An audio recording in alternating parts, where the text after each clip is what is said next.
She knelt on the scorching concrete, the relentless Texas heat searing through her denim jeans like a brand. Handcuffs bit deep into her wrists, locked tight behind her back. Sheriff Harlan Voss ground the sole of his boot into her shoulder blade and laughed, a raw, ugly sound that cut through the quiet. He actually laughed as her FBI badge skittered across the pavement. "FBI," he drawled, his voice thick with mockery. "Prove it, sweetheart." The other deputies joined in. Someone in the small crowd at the gas station was filming on a phone. People watched in uneasy silence. No one moved to help. They thought she was just another troublesome journalist stirring up problems. They were wrong. If you're watching this, please subscribe and let me know where you're watching from. This is the story of how one woman brought down a 20-year empire of corruption, not with guns or backup, but with something far more dangerous: receipts. She had been quietly collecting them for 18 months. Del Rio, Texas, a border town of roughly 35,000 people, where the local police didn't simply enforce the law. They were the law. Special Agent Brooklyn Lane pulled her rental sedan into the Chevron station on Route 90.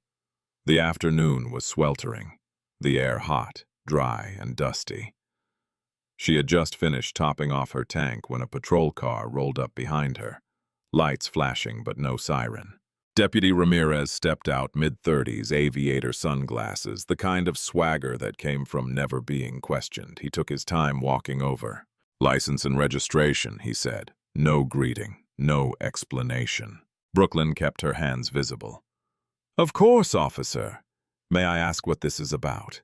"Tail lights out." She glanced at her rear lights through the side mirror. Both were working perfectly. She had checked them that morning, a habit born from months of extreme caution. "I believe they're both functioning, officer." His jaw tightened. "You calling me a liar?" "Not at all. I'm happy to step out and check with you." "Stay in the vehicle." He took her documents back to his patrol car. Time dragged on endlessly. Brooklyn sat with her hands at 10 and 2 on the steering wheel, watching him in the rearview mirror as he occasionally glanced back and spoke on his radio. The gas station attendant had gone inside. Other customers kept their distance. When Ramirez finally returned, 2 more patrol cars had arrived. The third vehicle was a black Ford F-250 with light bars and a sheriff's star on the door. Sheriff Harlan Voss stepped out like he owned the ground beneath his feet. In his mid-50s, with sun-weathered skin and silver hair cropped military short, his badge sat slightly crooked on his chest. A deliberate power move. He was the kind of man who bent rules simply because he could. A small crowd had started to gather. Locals, truckers, a family with children buying snacks, all watching. Voss took Brooklyn's documents from Ramirez without looking at them. Instead, he studied her through the driver's window. "Step out of the vehicle, ma'am." Brooklyn complied slowly, hands visible. "Deputy Ramirez says you've been acting hostile." "I've been cooperative, Sheriff. I've simply been waiting." "Waiting," Voss repeated, smiling in a way that never reached his eyes. "For what felt like forever. That's real patience. Makes me wonder what you're so calm about." He gestured to Ramirez. "Check the trunk." "Sir, do you have probable cause for—" "I said check the trunk." Ramirez popped it open. Inside lay a camera bag, recording equipment, charging cables, and a leather-bound notebook. Voss pulled the notebook out, flipped it open, and began reading aloud. "Source X reports that local police collect protection fees from Latino business owners. Estimates range from $500 to $5,000 per month." He looked up. "What is this?" "That's my work product, Sheriff. I'm a journalist, and that's protected under—" "You're a journalist." Voss handed the notebook to Ramirez. "Hear that, boys? We got ourselves a journalist. From where? New York? California? I'm freelance." "Freelance?" He drew the word out like poison. "And you're down here writing stories about us. About me." Brooklyn met his gaze. "I'm writing about the community, Sheriff. Just asking questions." "Well," Voss's smile widened, "let me give you some answers." Brooklyn slowly reached for her phone in her jacket pocket. I'd like to document this stop if that's... Voss's hand shot out. He grabbed the phone before she could raise it. You want to document something? He held it up to the crowd. Document this. He threw it on the concrete once, twice, 3 times. The screen spiderwebbed, then shattered completely. Plastic and glass scattered across the pavement. The crowd murmured. One woman covered her mouth, but nobody moved. Nobody said a word. Brooklyn forced herself to stay calm. Her heart hammered against her ribs, yet her voice remained level. That's destruction of personal property. I'll need your badge number for the complaint I'm filing. Complaint? Voss laughed, a sharp, ugly sound.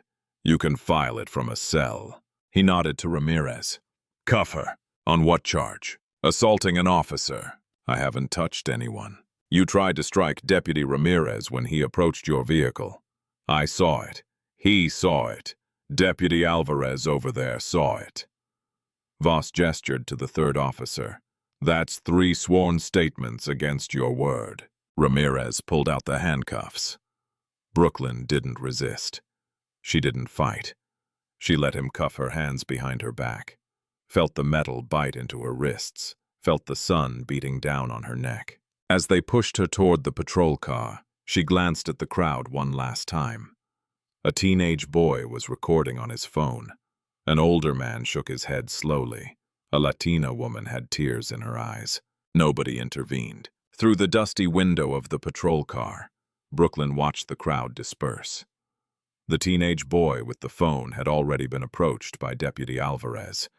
The video was probably deleted by now. The older man walked quickly to his truck.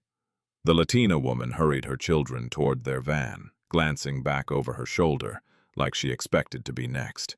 This was fear. Systematic, practiced fear. This was what months of investigation had taught her.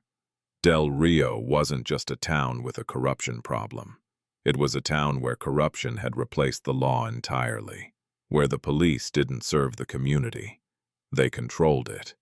And nobody fought back because they had learned that fighting back only made things worse. Brooklyn tested the handcuffs. Standard issue, double-locked. Her wrists were already starting to ache. The patrol car smelled like stale coffee and sweat. No camera inside. She had clocked that immediately. The dashboard camera had a piece of tape over the lens. Of course it did. Ramirez climbed into the driver's seat. He looked at her in the rearview mirror. You should have just left town, he said quietly, almost gently. That's what the others did. How many others? He didn't answer. He started the engine.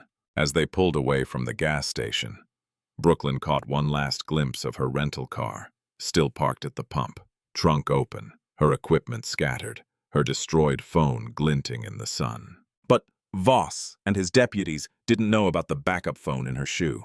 They didn't know about the micro recorder she had been wearing in her bra strap for months. They didn't know that every word they had just said had been transmitted in real time to an FBI server. This was the beginning of the end. The Del Rio Police Department occupied a squat brick building on South Main Street. It looked more like a bunker than a police station. Small windows, heavy doors, the kind of place designed to keep people in, not welcome them. Ramirez pulled into the back lot, away from the street, away from witnesses. Inside, the station was exactly what Brooklyn had expected. Fluorescent lights buzzed overhead, casting everything in a sickly yellow-green. The air smelled like disinfectant trying to cover something worse. Sweat, mildew, old coffee. They walked her past the empty front desk and down a narrow hallway. Linoleum floors, beige walls with water stain. Photos of past sheriffs lined one wall. Voss's picture was in the center, larger than the others. He had been sheriff for over 2 decades. The interrogation room was at the end of the hall. Ramirez opened the door and guided her inside. A metal table, 2 chairs, concrete walls, a camera mount in the corner, but no camera, just the empty bracket. Brooklyn filed that away. Sit, Ramirez said. She sat. The metal chair was cold even through her jeans. I need to make a phone call. I'm entitled to. Phone system's down, Ramirez said without even trying to sound convincing. Might be back up in a few hours. Might not. He left her there, cuffed, alone. The door clicked shut, heavy and final. Brooklyn counted to 60, then looked around the room.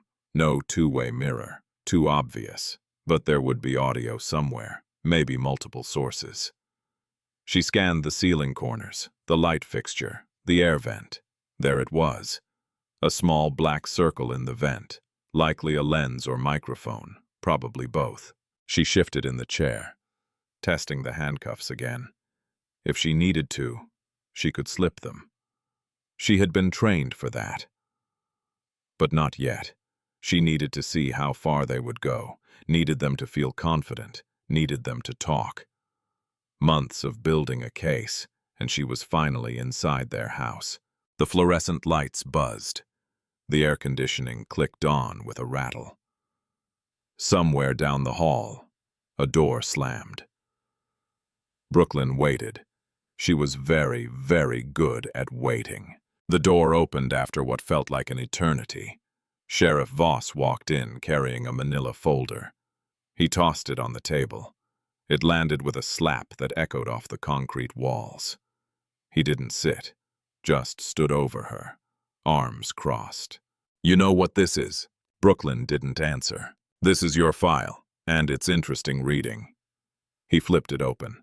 Brooklyn Lane, 29 years old. Last known address in Austin. No current employer listed. History of activism. Protest arrests. Disorderly conduct. That file is fabricated. Is it? Voss leaned down, hands on the table, close enough that she could smell his aftershave. Or maybe you're just the kind of person who thinks rules don't apply to you, who comes into other people's towns and stirs up trouble.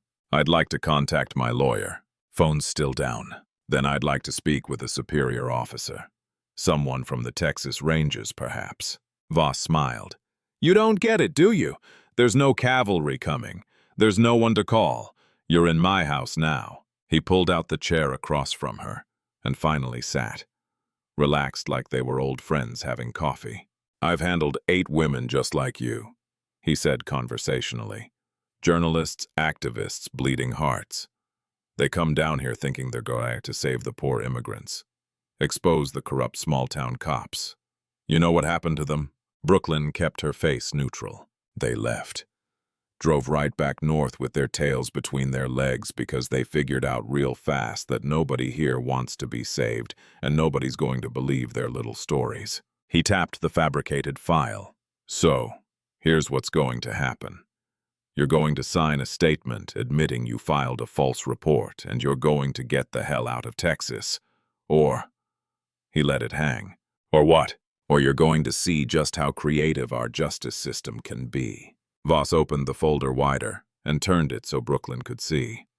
Inside were police reports and booking photos, not of her, but of someone who looked similar enough in low resolution.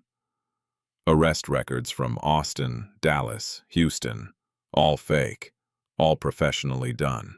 Let's see. Voss read from the top page. Arrested for disorderly conduct during a protest at the Austin Capitol. Trespassing on private property. That was a construction site, looks like. Assault on a security officer at a mall in Houston. He looked up. Want me to keep going? None of that is real. Run my fingerprints through FIS. Check with the FBI database. The FBI database? Voss leaned back in his chair. You watch a lot of TV, Brooklyn. Think this is CSI? We're a small department. We don't have direct access to federal databases. We have to submit requests, and those take time. Then submit a request. Oh, I will. Should hear back in 3 or 4 weeks. He shrugged. Of course, you'll be in county lockup until then. No bail. You're a flight risk. Out-of-towner with a history of violence. Brooklyn forced herself to breathe slowly, to stay calm. This is illegal detention. You know it. I know it. What I know, Voss said, leaning forward again, is that you've been driving around my town for weeks, asking questions about me, about my department, talking to people who've got no business talking to journalists, making accusations. Reporting facts isn't making accusations. Facts. He laughed. Here's a fact for you. I've been sheriff of Del Rio for over 2 decades. I've kept this town safe, kept the crime rate down, kept the drug traffickers from turning us into Juarez. You know how I did that? Brooklyn didn't answer. By not letting outsiders come in here and tell me how to do my job. By making sure everyone understands that there's one law in this town, mine. He stood up and collected the folder. You've got 2 choices. Sign the statement and leave, or spend the next stretch in a cell the size of a closet in this heat. And then we'll talk about charges. He walked to the door and paused with his hand on the handle. I run this town, Brooklyn. FBI database, Texas Rangers, whatever you think is going to save you. None of that matters here. Only I matter. The door slammed shut behind him. Hours later, they moved her to a holding cell 8 feet by 8 feet. A metal bench bolted to the wall. A toilet with no seat, no window. The temperature had to be pushing 95 degrees. The AC was either broken or deliberately turned off. Brooklyn sat on the bench and assessed. Her wrists were raw from the handcuffs. Her throat was dry. They hadn't offered water. They hadn't offered food. Standard intimidation tactics. But she had been trained for worse than this. After several more hours, she made her decision. When Deputy Ramirez came to check on her, she was ready. I need to speak with Sheriff Voss. Ramirez looked surprised. You ready to sign the statement? I'm ready to clarify my situation. 15 minutes later, Voss walked into the cell, arms crossed, that same infuriating smirk in place. You wanted to talk. Brooklyn stood slowly. She bent down, removed her left shoe, then peeled back the insole. The FBI badge was thin, specially designed for undercover work. She held it up between 2 fingers. Special Agent Brooklyn Lane, FBI San Antonio Field Office, badge number 7429. I'm conducting a federal investigation into public corruption under Title 18, United States Code, Section 1951. You are currently in violation of 18 U.S.C. 111, assault on a federal officer. For just a moment, maybe half a second, uncertainty flickered across Voss's face. Then he laughed. He actually laughed. Ramirez, he called over his shoulder. Get in here. You gotta see this. Brooklyn kept her hand steady, the badge visible, but she could already feel it slipping away, could feel hope turning to dread. This wasn't going to work. Ramirez appeared in the doorway. 2 other deputies crowded behind him, Alvarez and someone Brooklyn didn't recognize. Voss took the badge from her, held it up to the fluorescent light like he was inspecting a counterfeit bill. FBI, he said, turning it over. Special Agent. Looks pretty official, doesn't it? Ramirez stepped closer. Is that real? Real? Voss handed it to him. Sure. You can buy these on Amazon for $19.95. I've seen better ones at Halloween stores. The deputies laughed. Alvarez pulled out his phone and started recording. Say it again, Alvarez said, filming. Tell us you're FBI. Brooklyn kept her voice level. I am Special Agent Brooklyn Lane. If you call ASAC Julian Reed at the San Antonio Field Office and provide authentication code Tango 77 Whiskey, he will confirm my identity. Tango 77 Whiskey, Voss repeated slowly, mockingly. You hear that, boys? She's got codes and everything. Very professional. Ramirez was examining the badge more closely now, his smile fading slightly. Sir, it looks like a fake. Voss snatched it back. Here's what's going to happen. I'm going to call the FBI, the actual FBI, and I'm going to ask them if they have an agent named Brooklyn Lane working in Del Rio, Texas. He pulled out his phone and made a show of searching for a number. Let's see. FBI San Antonio Field Office. Here we are. Brooklyn's stomach dropped. She knew what was coming. Standard operating procedure for undercover agents. No confirmation through public channels. No verification unless proper protocols were followed. Read, wouldn't, couldn't, acknowledge her identity over a general inquiry line. Voss put the phone on speaker. Yeah, hi, this is Sheriff Harlan Voss, Del Rio Police. I need to verify if you have an agent named Brooklyn Lane, currently assigned to our area. A pause, then a professional female voice. I'm sorry, Sheriff. I have no record of that name in our current personnel directory. Is there anything else I can help you with?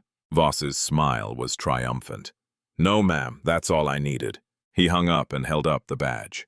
Amazon, 1995. They released her the next morning with a warning. 24 hours to leave Del Rio. Brooklyn didn't leave. Instead, that evening, she walked into the town council meeting at Del Rio Town Hall, a public forum open to all residents. She had researched this. Texas open meetings law required public comment periods. They couldn't bar her without cause. The council chambers were small, maybe 60 seats. Half of them were filled. Local business owners, a few families, some elderly residents. They all turned to look when she entered. The woman who had been arrested the day before. Word traveled fast in small towns. Brooklyn took a seat in the back row. At the front table sat 5 council members. In the center was Mayor Elena Vargas, 60 years old, silver-gray hair pulled into a tight bun, reading glasses on a chain. She wore a navy blazer and pearl earrings, the picture of respectable, small-town authority. Sheriff Voss sat in the front row off to the side, not officially part of the council, but clearly present as an observer. He spotted Brooklyn immediately, smiled and waved with 2 fingers. The meeting dragged through routine business. Budget reports, zoning discussions, permit approvals. Brooklyn waited. Finally, Mayor Vargas announced public comments. Brooklyn stood and walked to the microphone at the center aisle. The room went quiet. State your name for the record, Vargas said coolly. Brooklyn Lane. I'm here to report an incident of illegal detention and destruction of property by the Del Rio Police Department. Murmurs rippled through the audience. Voss's smile did not waver. Vargas removed her reading glasses and folded them carefully. Miss Lane, the council is aware that you were detained yesterday on charges of assaulting an officer. If you have a complaint about your arrest, you're welcome to file a formal grievance through the appropriate channels. The appropriate channels would be this public forum.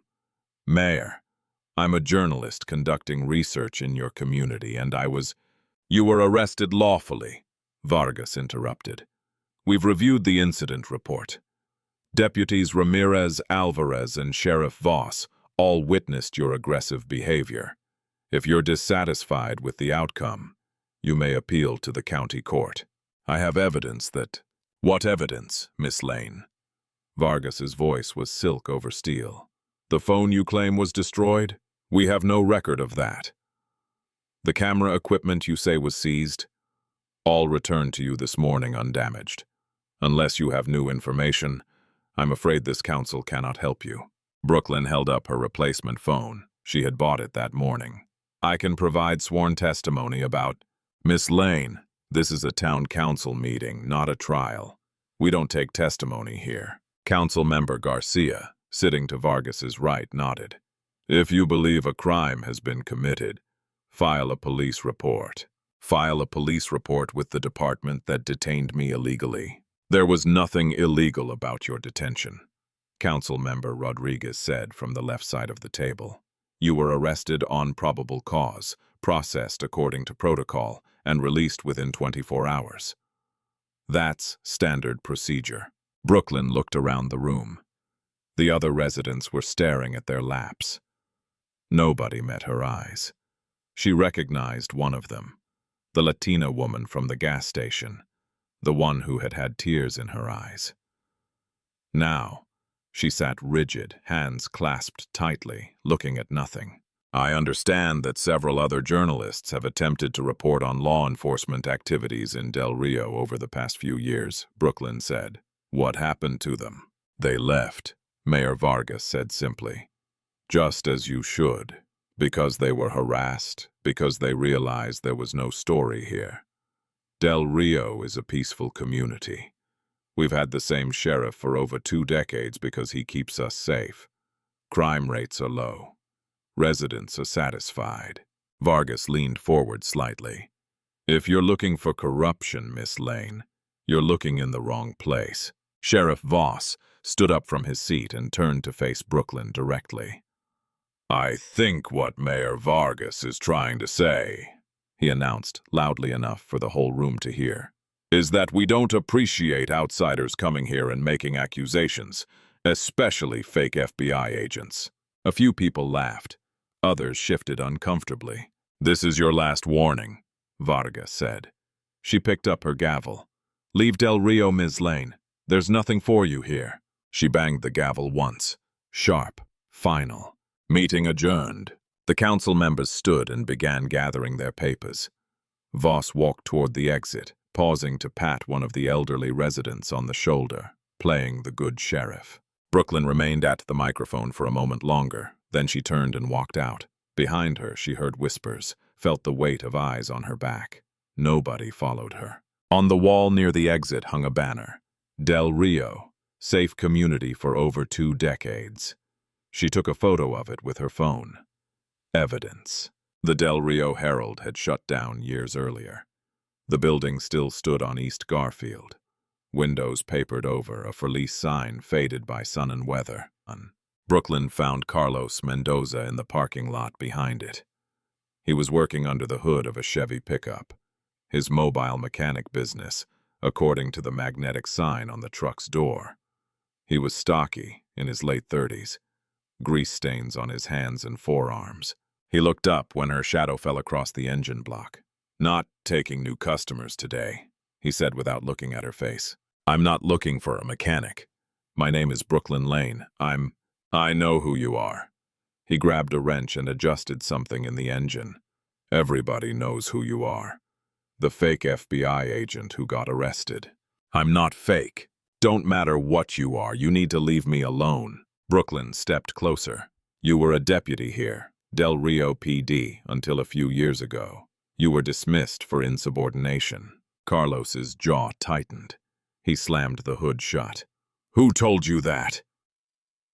Public records. Your termination was listed as refusing to follow orders. What orders? Lady, I don't know what you think you're doing, but you need to walk away right now. I know what you're trying to do. Carlos threw the wrench into his toolbox, hard. You're trying to get me killed or thrown in jail or both. You think you're the first person to come sniffing around asking questions about Voss. You think you're special. He grabbed a rag and wiped his hands. There were 8 before you. 8 journalists, activists, whatever. You know where they are now? Gone. Smart enough to leave while they still could. I'm not going anywhere. Then you're stupid. Carlos picked up his toolbox. And I can't help stupid people. It's bad for business, bad for my health. He walked toward his truck. Brooklyn called after him. I have a way to protect you if you testify. Testify? Carlos turned back. You want to die? Because that's what happens when you testify against Voss. That's what happens when you break the code. He climbed into his truck and started the engine. Brooklyn pulled out her FBI badge, the real one, and held it up. Carlos looked at it through the windshield. His expression didn't change. He drove away. 20 minutes later, Carlos's truck pulled back into the parking lot. He sat behind the wheel for a long time before getting out. When he finally did, he looked older, tired. Let me see that badge again. Brooklyn handed it over. He examined it carefully this time, front and back, ran his thumb over the seal. You really FBI? Yes, and I've been here for months undercover building a case. Carlos handed the badge back and leaned against his truck. Okay, I'll talk, but not here. They drove separately to a rest stop 15 miles outside town. Picnic tables, vending machines, empty in the late afternoon. Carlos bought a Coke from the machine and drank half of it before he spoke. The system works like this, he said quietly. Voss and his deputies stop migrants. Anyone who looks like they might be undocumented. They threaten deportation unless they pay. $5,000 per person. If they can't pay, they get forced to work. Ranches, construction, cleaning houses, no wages, work off the debt. Brooklyn had her phone out, recording audio. How long has this been going on? Long as I was there, probably longer. 20 years maybe. And the money goes where? Offshore accounts, Cayman Islands. Voss has got a whole setup. He keeps records, old school paper ledger, names, amounts, dates, everything documented. Where's the ledger? Safe in his office. Only 2 people have keys. Voss and Mayor Vargas. You've seen it? Once.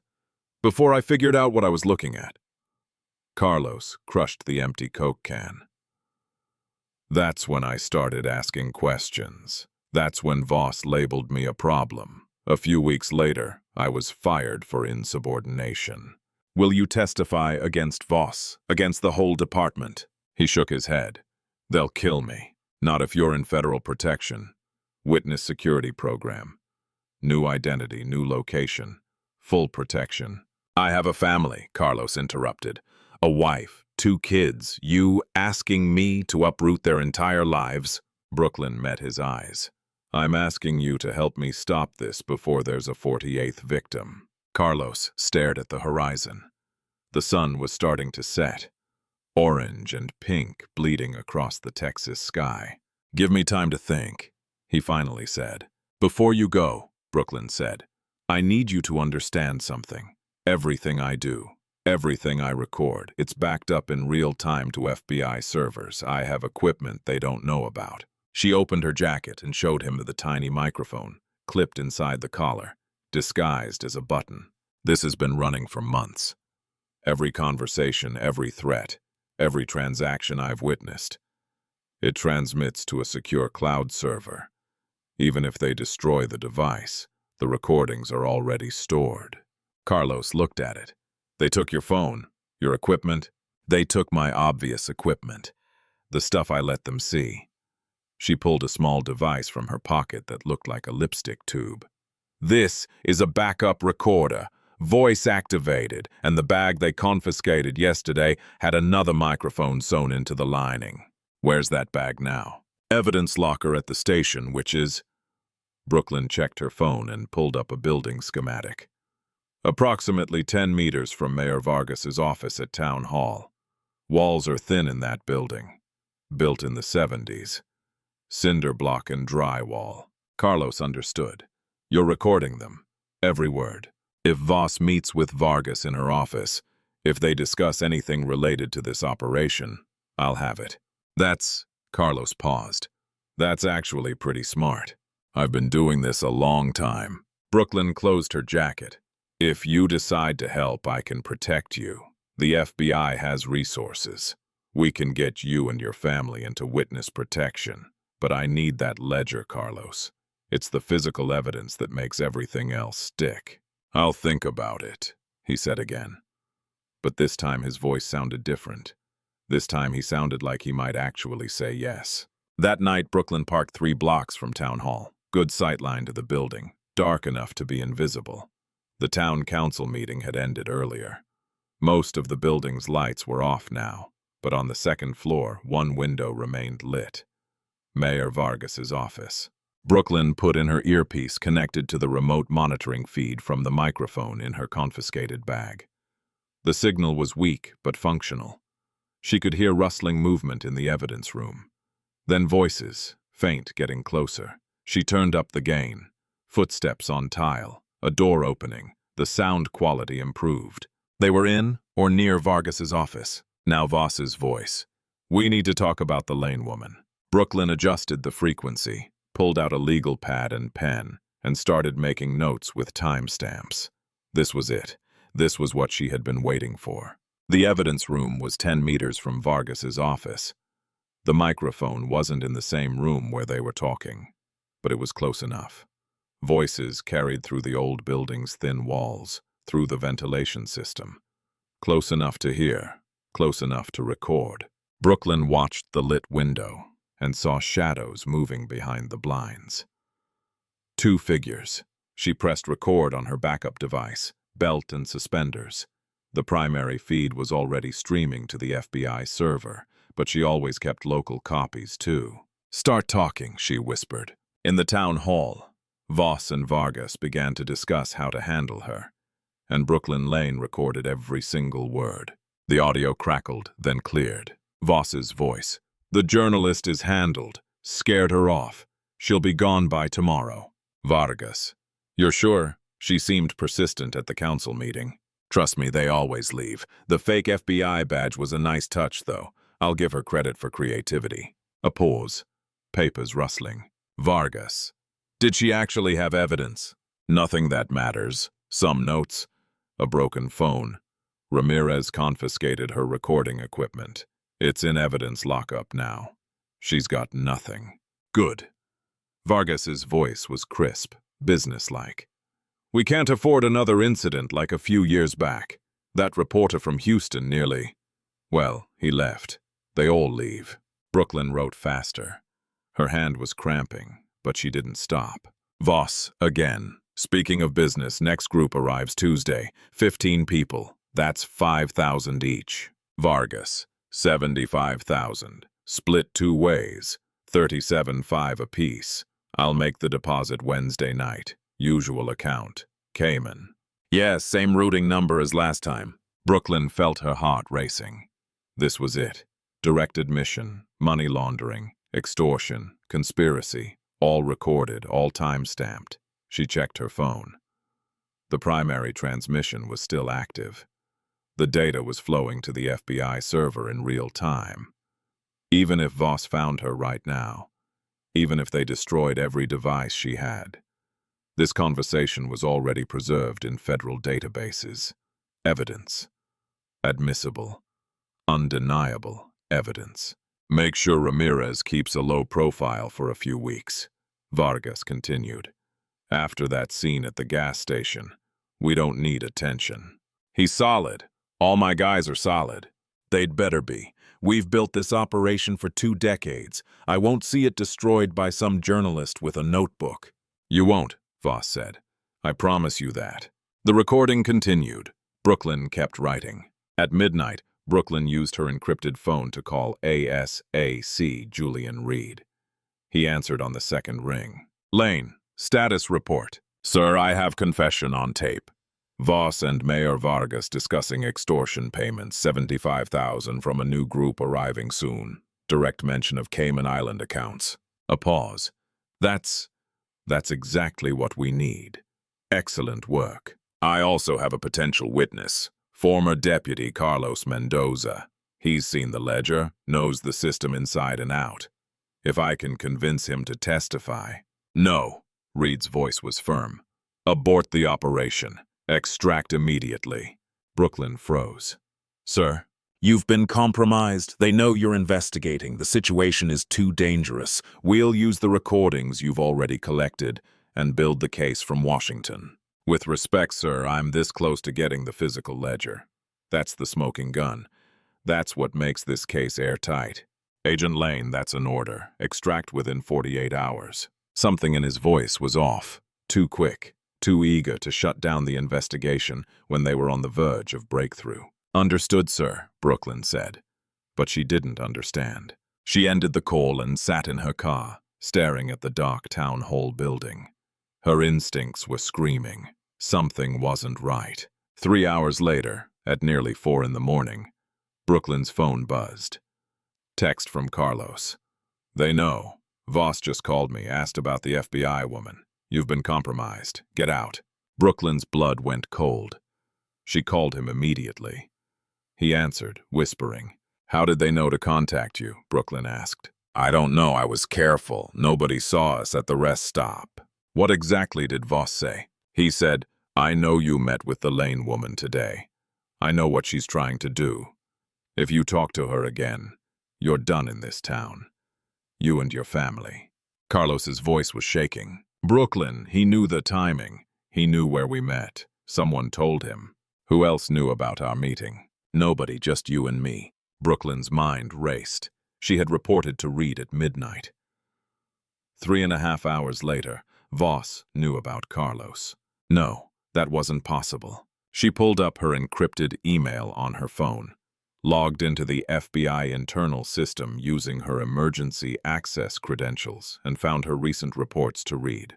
Then she saw it. Reed had forwarded her last 3 briefings, not to FBI leadership in Washington, but to District Attorney Victor Lang. And Lang had CC'd someone with a Del Rio PD email address. The leak wasn't coming from Carlos. The leak was coming from inside the FBI. Brooklyn scrolled through the email chain. It was all there. Every report she had filed for the past 6 months. Every piece of intelligence. Every witness interview. All forwarded from ASAC Reed to DA Lang, with subject lines like FYI and for your awareness.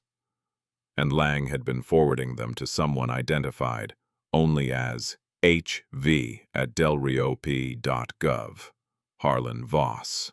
The corruption didn't stop at the Del Rio city limits. It ran through the district attorney's office. It ran through the FBI regional office. Brooklyn felt sick. She clicked on Lang's profile and saw his bio. Born in Del Rio, graduated from Del Rio High School, served as assistant DA before being appointed district attorney for Val Verde County. Then, she found the family connection. Lang's mother was Elena Vargas Lang, sister to Mayor Elena Vargas. They were family. Of course they were.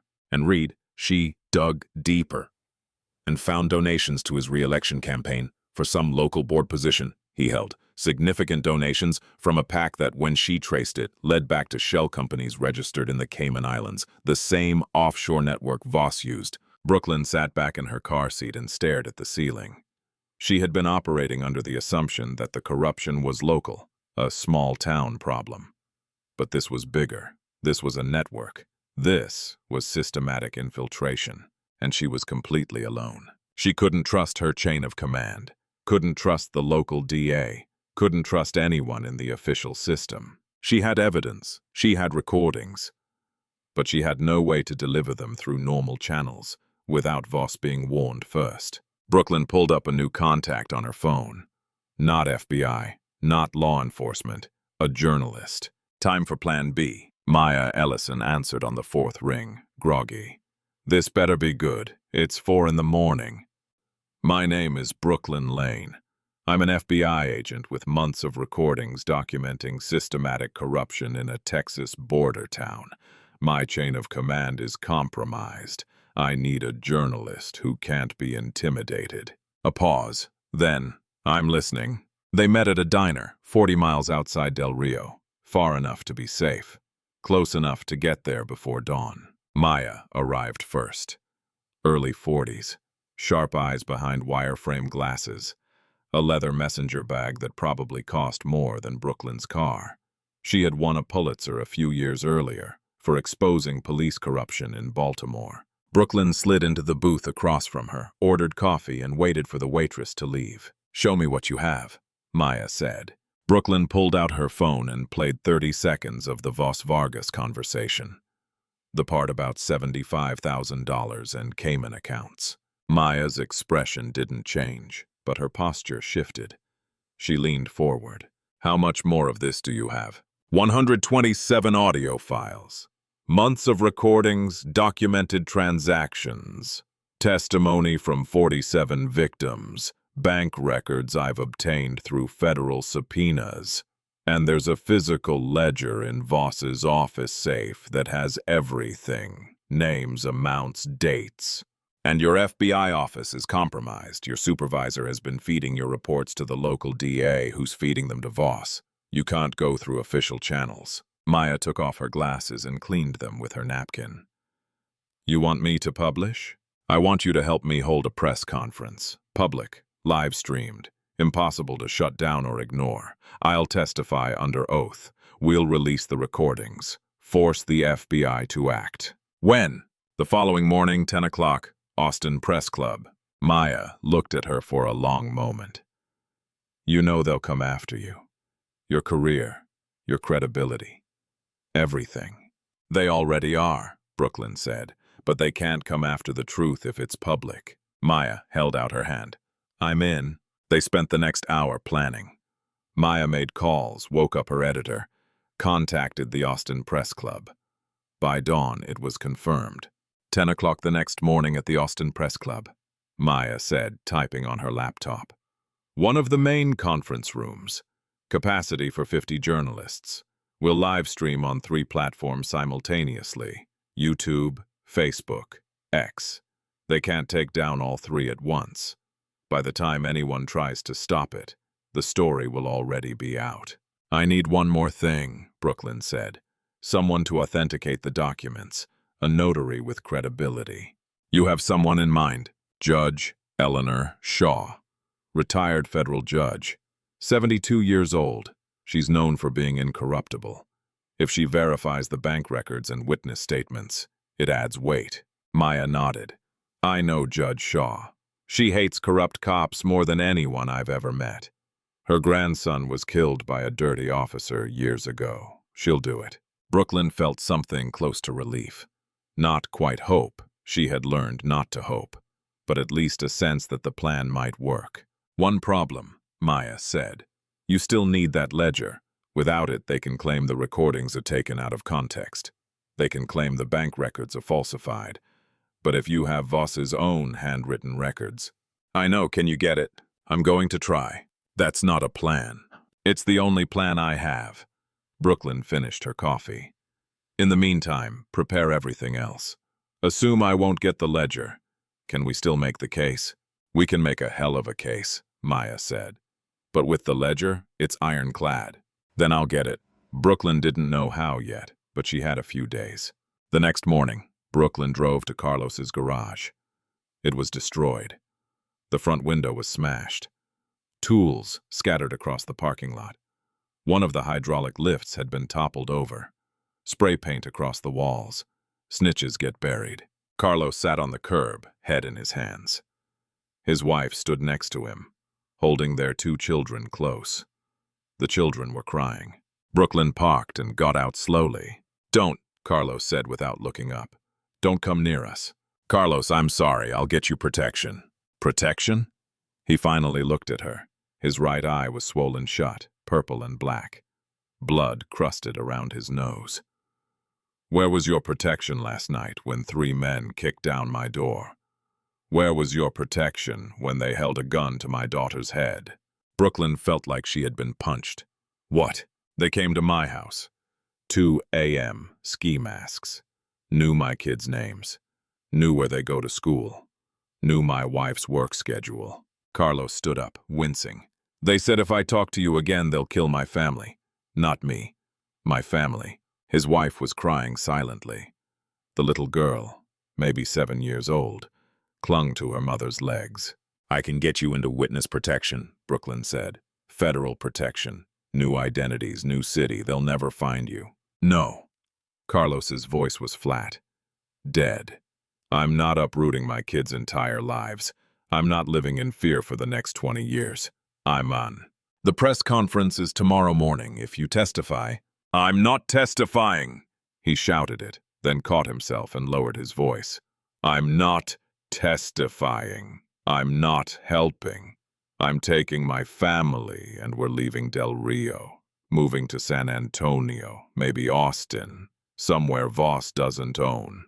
He'll find you, maybe, but at least I'll have a chance. Carlos picked up a wrench from the ground. You should leave too, Brooklyn. You're not going to win this. Nobody beats Voss. Nobody ever has. He turned away and walked to his truck with his family. Brooklyn stood in the parking lot as surrounded by broken glass and scattered tools. She had promised Carlos protection and delivered violence. She had promised justice and delivered threats. Maybe he was right. Maybe nobody beat Voss. Her phone buzzed. Text from Maya. Press conference confirmed. Do you have the witness? Brooklyn looked at Carlos's truck driving away. She texted back. No. That night, the Del Rio Police Department caught fire. Brooklyn heard the sirens from her motel room, grabbed her jacket and drove toward downtown. By the time she arrived, 3 fire trucks were already on scene. Smoke poured from the back of the building, the evidence room.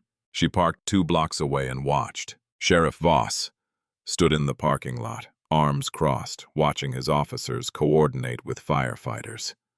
He didn't look concerned, didn't look surprised, because he had probably started it himself. Brooklyn's phone rang. Unknown number. Agent Lane, a woman's voice. This is Deputy Chief Lisa Martinez, Del Rio Fire Department. I'm calling as a courtesy. The fire at the police station appears to have started in the evidence storage room.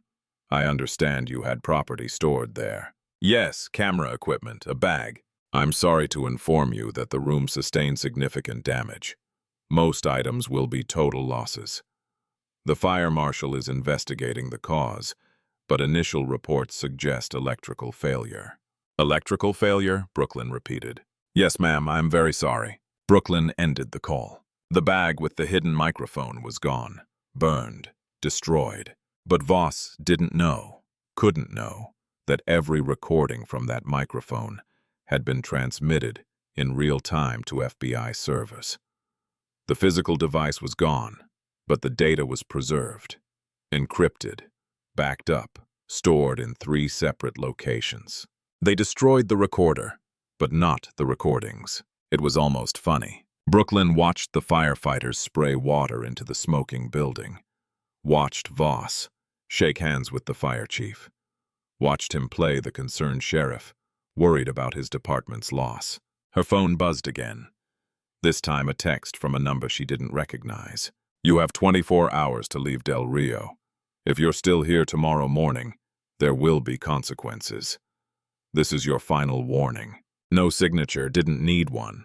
Brooklyn deleted the text and put her phone away. She wasn't leaving, not now, not ever. They had threatened her, arrested her, mocked her, destroyed her evidence, attacked her witness.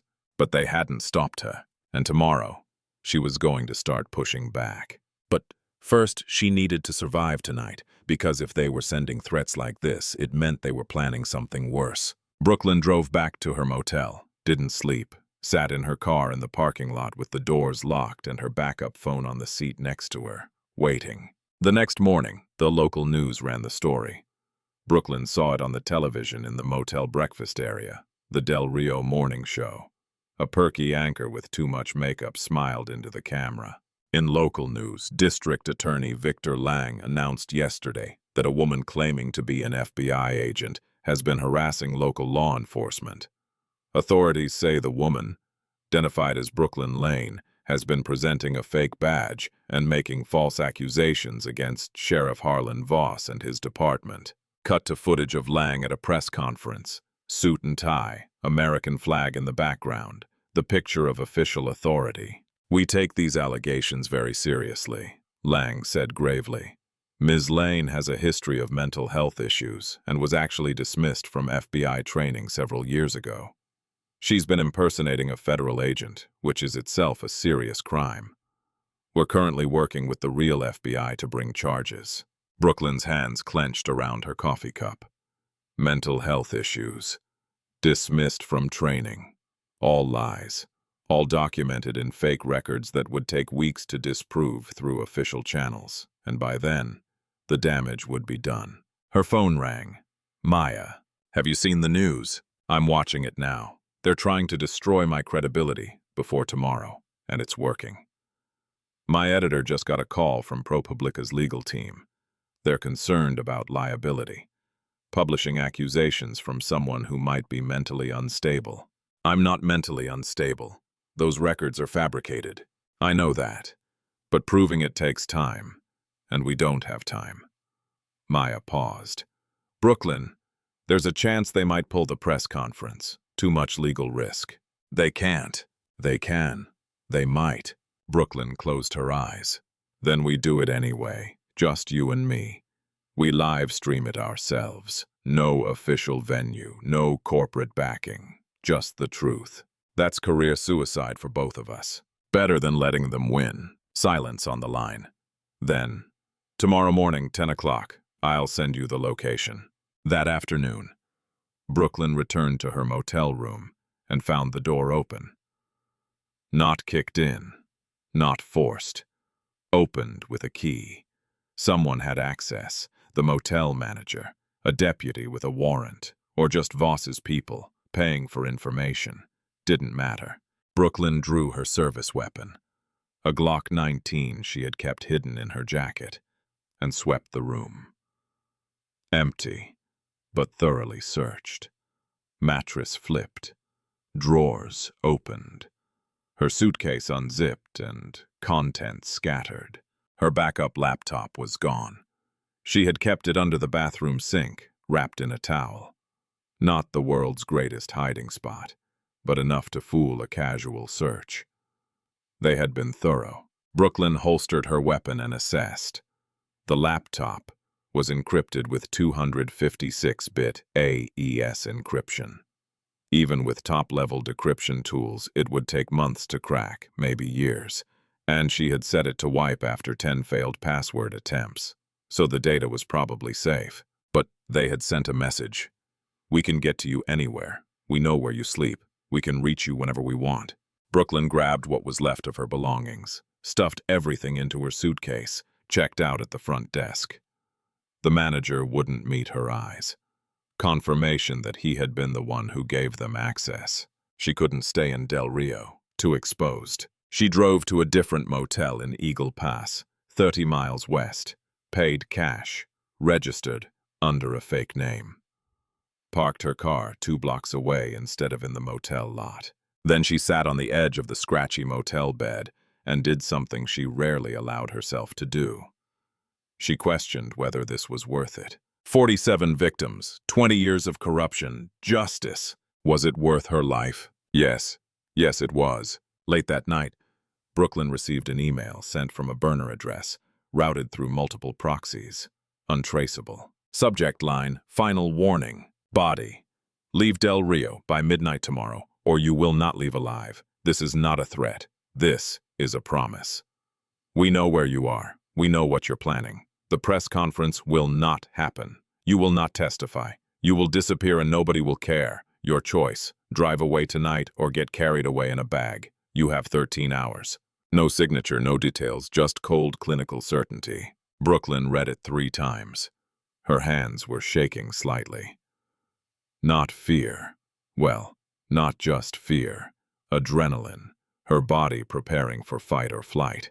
She had been threatened before. Occupational hazard of undercover work. But this felt different. This felt real, because it was real. Carlos had been beaten. Her evidence had been burned. Her room had been searched. These weren't scare tactics anymore. This was systematic escalation. They were going to kill her. Brooklyn stood up, paced the motel room, looked at herself in the mirror above the dresser. She looked tired, scared, alone, but she wasn't backing down.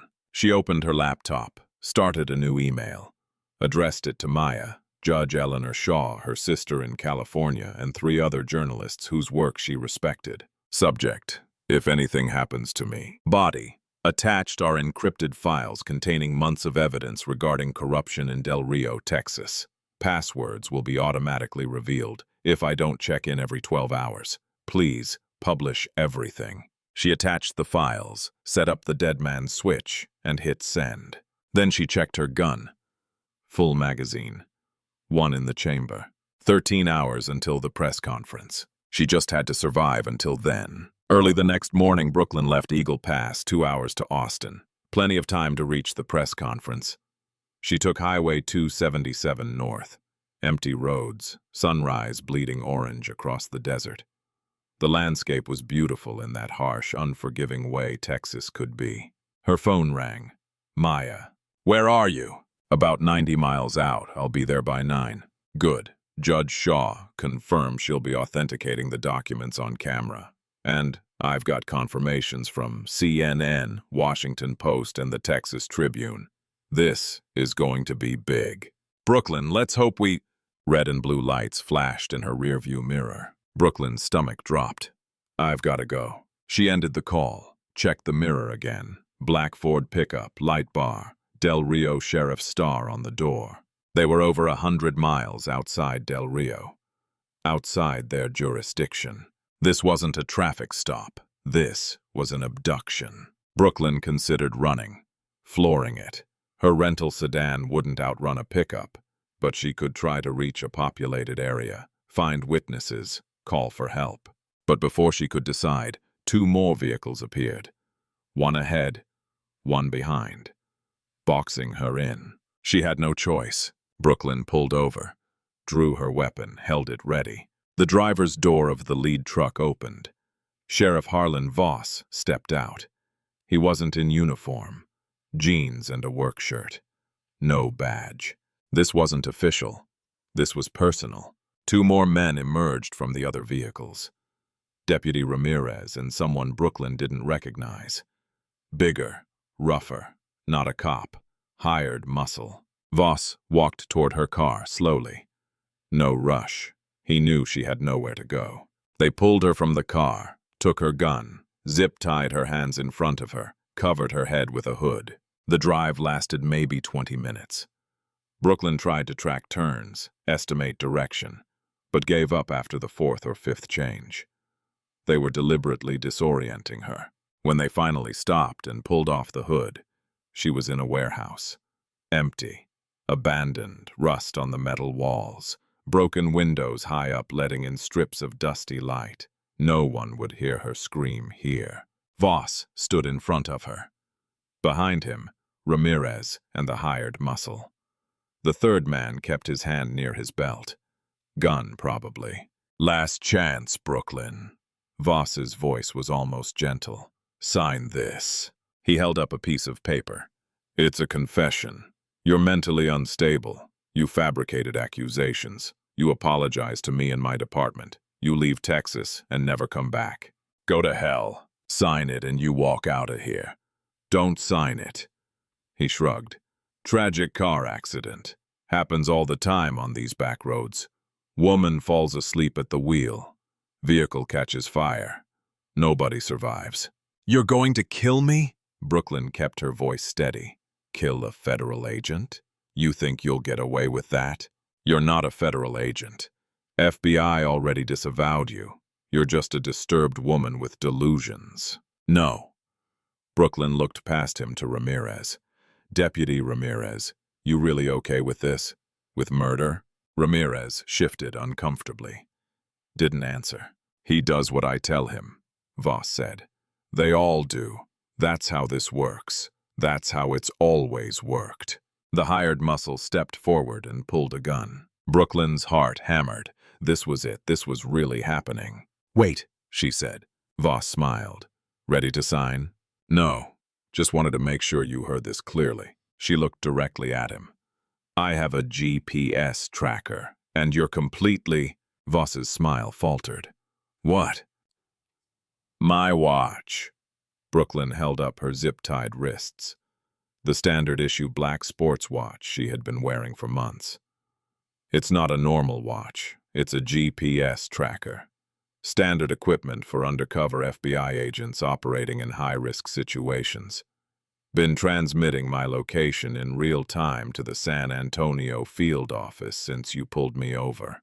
Voss looked at the watch, then at Brooklyn, then at Ramirez. She's bluffing, he said, but his voice had lost its certainty. Am I?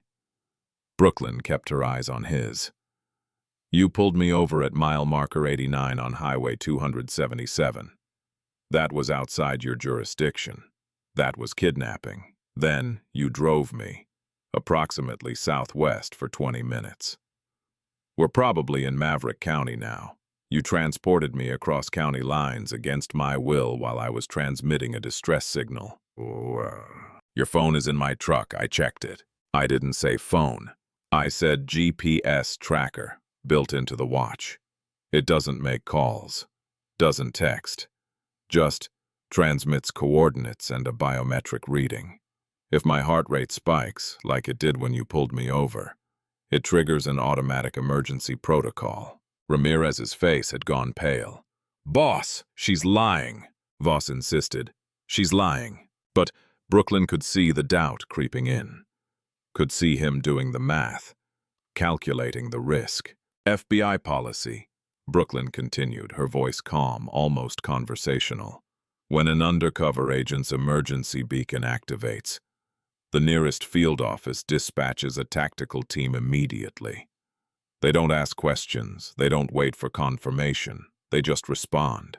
In the distance, faint but growing, the sound of sirens. Voss heard it.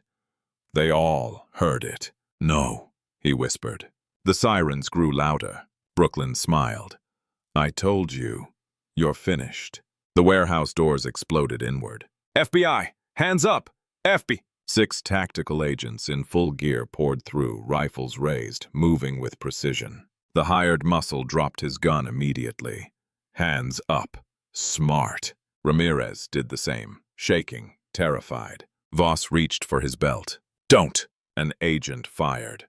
A rubber bullet hit Voss in the chest. He went down hard. 30 seconds later, it was over. Voss on the ground, handcuffed. Ramirez against the wall, cuffed, the hired muscle face down on the concrete. A man in an FBI windbreaker approached Brooklyn. Early 50s, silver hair, calm eyes. "Special Agent Lane." He cut her zip ties with a knife. "I'm Agent Marcus Cole, Houston Field Office. You okay?" Brooklyn rubbed her wrists. "I'm fine. How did you—" "Your tracker hit emergency mode. Houston was the closest clean office." He looked at Voss. "We've been monitoring the San Antonio office for weeks. Had suspicions about ASAC Reed. Your investigation confirmed it. So you knew I was compromised." "We suspected, but we needed evidence. You got it." Cole helped her stand. "Come on, you've got a press conference to get to." Austin Press Club. 10 o'clock that morning. They had held the room, despite everything. Despite the legal threats and the negative press and the manufactured scandal, they had held the room. Brooklyn stood backstage, watching through a gap in the curtain. The main conference room was packed. At least 40 journalists. Camera crews from CNN, local news, independent media. 3 live stream cameras pointed at the podium. Maya was at the microphone. Professional. Commanding. "Thank you all for coming. I'm Maya Ellison, investigative reporter with ProPublica. What we're about to present is the result of a months-long federal investigation into systematic corruption, extortion, and money laundering in Del Rio, Texas." Murmurs from the crowd. The evidence includes over 100 audio recordings, financial documents, and testimony from 47 victims. It implicates local law enforcement, a sitting mayor, and a district attorney. The murmurs grew louder, and presenting this evidence today is the FBI agent who gathered it, despite being arrested, threatened, and, this morning, kidnapped at gunpoint. Maya looked toward the curtain. "Please, welcome, Special Agent Brooklyn Lane." Brooklyn stepped onto the stage. The cameras focused on her. The live stream counters were climbing. 20,000 viewers, 30,000, 50,000. She walked to the podium. Brooklyn adjusted the microphone and looked directly at the cameras. "My name is Brooklyn Lane. I'm a special agent with the Federal Bureau of Investigation. Badge number 7429. Currently assigned to the San Antonio Field Office." She held up her badge, the real one, on camera. "Undeniable.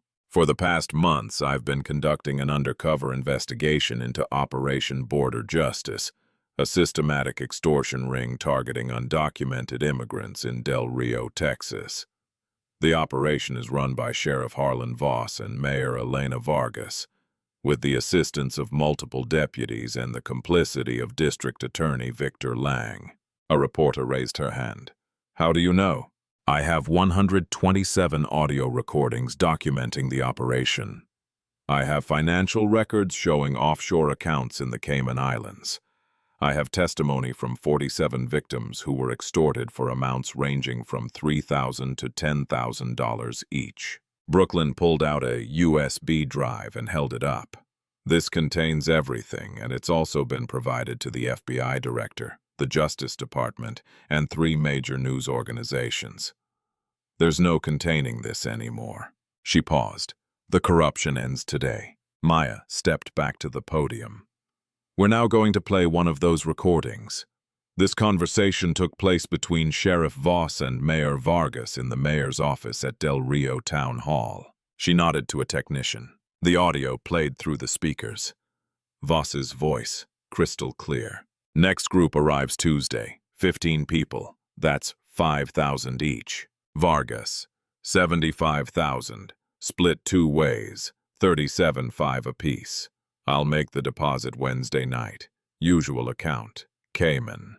Yes, same routing number as last time. The room went silent. Maya put up a slide on the screen behind her. Bank records, account numbers, transaction histories.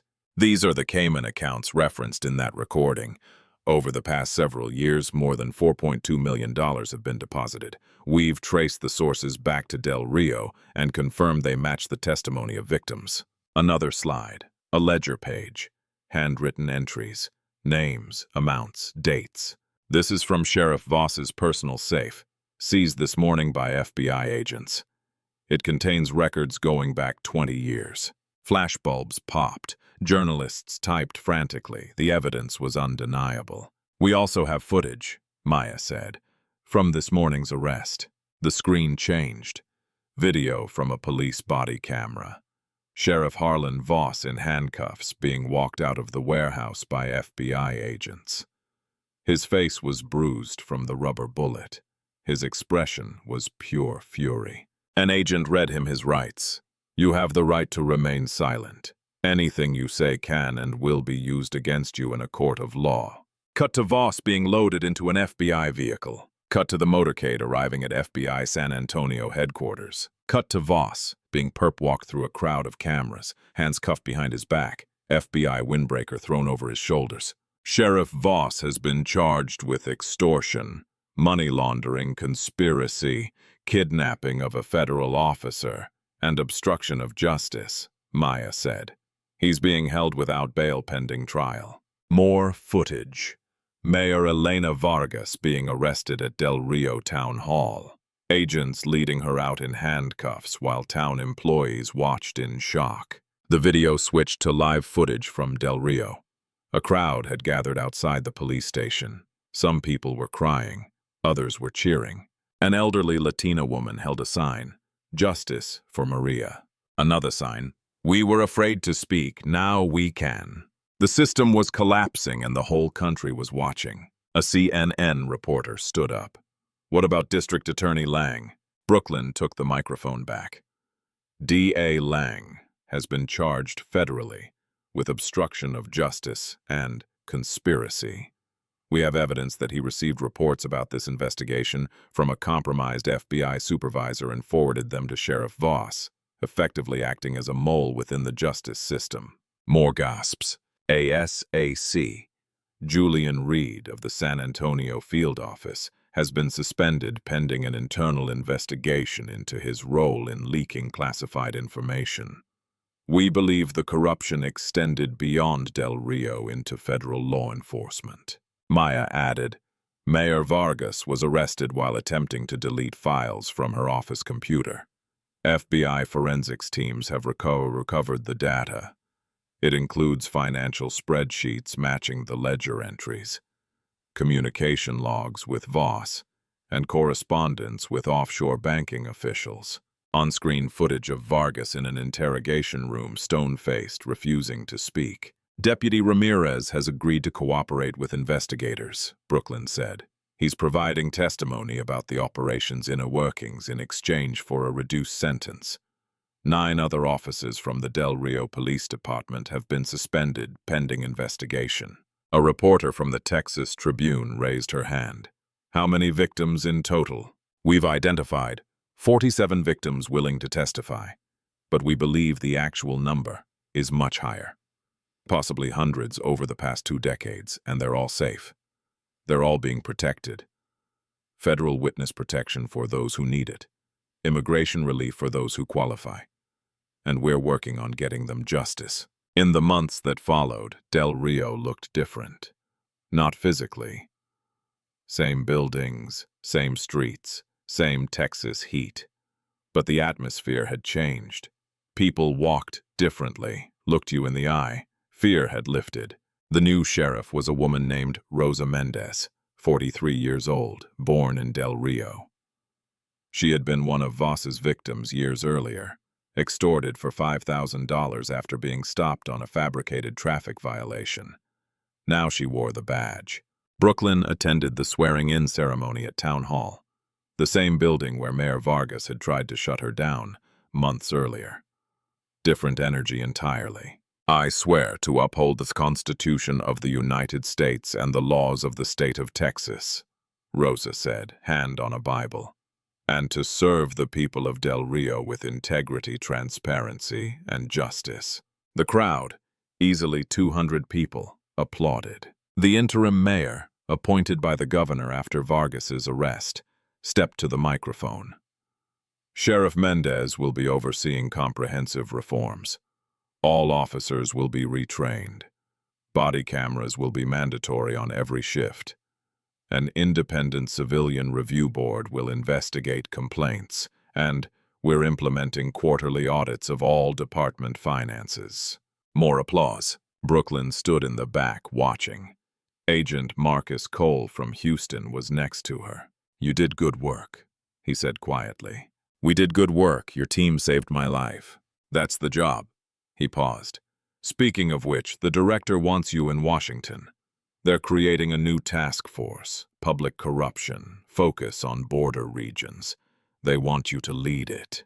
Brooklyn was quiet for a moment, watched Rosa Mendez shake hands with community members, saw children running around laughing, saw people who had been silent for years now speaking freely. "I'll think about it," she said, but she already knew her answer. This was just the beginning. A compensation fund was established in the weeks that followed the arrests. $8.7 million seized from Voss and Vargas's offshore accounts, their properties, their vehicles, and everything liquidated, everything returned. Not enough to undo 20 years of trauma. But something. Brooklyn watched a news segment about it from her hotel room. A reporter interviewed several of the victims. A man named Jorge. "They took $5,000 from me a few years back. Said if I didn't pay, they'd deport my wife. I worked 3 jobs to come up with that money, now I'm getting it back. Plus interest, I don't have words." A woman named Anna. "I was too afraid to even report it. Thought nobody would believe me. Thought they'd just hurt me worse. But Agent Lane believed us." She listened. The reporter turned to the camera. "The compensation fund has paid out to 43 of the 47 identified victims so far. Several have used the money to start businesses, buy homes, or fund their children's education. For many, it's the first time in years they've felt safe in Del Rio." Cut to a small restaurant called Maria's Kitchen. Grand opening, bright paint, happy customers. The owner, Maria Rodriguez, the woman Brooklyn had seen at the gas station, the one with tears in her eyes, stood behind the counter beaming. "I always wanted to open a restaurant," she told the camera, "but I never had the money. Now I do, and my kids can go to school without being afraid. That's everything." She held up a framed photo on the wall. Brooklyn recognized it immediately. The photo of her holding up her FBI badge at the press conference. Underneath, a plaque, "To Agent Brooklyn Lane. Thank you for giving us our freedom back." Brooklyn turned off the TV, sat in the quiet, and cried for the first time in months. Brooklyn drove to Del Rio one last time before heading to Washington. She parked in front of Maria's Kitchen and walked in. The lunch rush was winding down. Families finishing their meals, the smell of homemade tortillas and carne asada. Music playing softly from a radio. Maria looked up from the counter. Her eyes widened. "Agent Lane." "Just Brooklyn." Maria came around the counter and pulled Brooklyn into a hug. Tight. Genuine. "Thank you," she whispered. "Thank you for not giving up." "You don't have to thank me." "Yes, I do." Maria pulled back, kept her hands on Brooklyn's shoulders. "For years I was afraid. Every day afraid they'd come for more money. Afraid they'd hurt my children. Afraid to speak. Afraid to exist." Her eyes were wet. "Now, my daughter tells me she wants to be an FBI agent like you. She wants to help people." Brooklyn felt her throat tighten. "You were the brave one. You testified."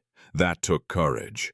You gave me permission to be brave. Maria smiled. Lunch is on the house. Sit. Eat. Brooklyn sat. For the first time in months, she felt like she could breathe. Brooklyn sat at the counter, eating Maria's food, watching the restaurant bustle with life. And she thought about justice. Not the Hollywood version, not the version where the hero rides in on a white horse and everything's fixed in 90 minutes. Real justice, slow, complicated, messy. The kind of justice that takes months of recording conversations, that requires patience and paperwork and backup plans, that demands you trust the system even when the system is broken. But it works. Sometimes, against all odds, it actually works. Justice isn't always fast. It isn't always easy. But when it comes, it's unstoppable. No one is above the law. No one is beneath it. And sometimes all it takes is one person willing to stand up and say enough. 47 people in Del Rio were afraid to speak. Afraid to resist because they thought no one would listen. No one would care. But someone did listen. Someone did care. And now they're free. That's what justice looks like. Brooklyn finished her meal, left a generous tip, hugged Maria one more time, and walked out into the Texas sun. She had a flight to catch. Washington, D.C. A new task force, a new mission. Because Del Rio wasn't unique, there were other towns, other sheriffs, other victims, and Brooklyn Lane wasn't done. If this story touched you, share it, because there are hundreds of Del Rios out there. Hundreds of Vosses, hundreds of people waiting for someone to believe them. Subscribe to hear more stories about people who refuse to give up, about systems that break and the people who fix them. And let me know in the comments, do you believe in justice? Because I do. I've seen it. I've fought for it. I've watched it win against impossible odds. And if you're out there right now feeling powerless, feeling like no one will listen, I'm listening. We're all listening, and we're not stopping. This isn't the end of the story. It's the beginning of what happens when truth meets visibility. At Beat Stories, we believe exposure is the first step to transformation. Subscribe and stay tuned, because the next story might be yours.